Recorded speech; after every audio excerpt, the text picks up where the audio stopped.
കടുവ നാട്ടിലേക്ക് ഇറങ്ങുമെന്ന് പറഞ്ഞാൽ തീർച്ചയായിട്ടും കടുവയുടെ ഹാബിറ്റ് നമ്മൾ കയറി കൊണ്ടാണ് കടുവ ഇങ്ങോട്ട് വരുന്നില്ല. കടുവയ്ക്ക് നമ്മുടെ സ്ഥലത്തേക്ക് വരേണ്ട യാതൊരു കാര്യവുമില്ല.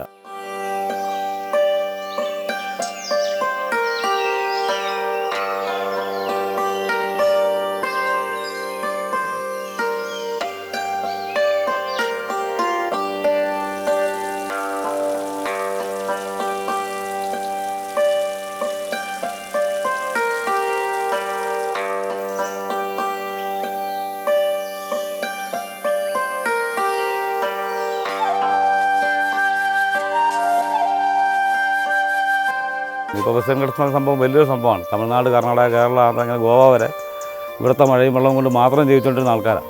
ഇതിനകത്തൊരു ഡാമോ മറ്റുള്ള സംഭവത്തിൻ്റെ ഒന്നും ആവശ്യമില്ല.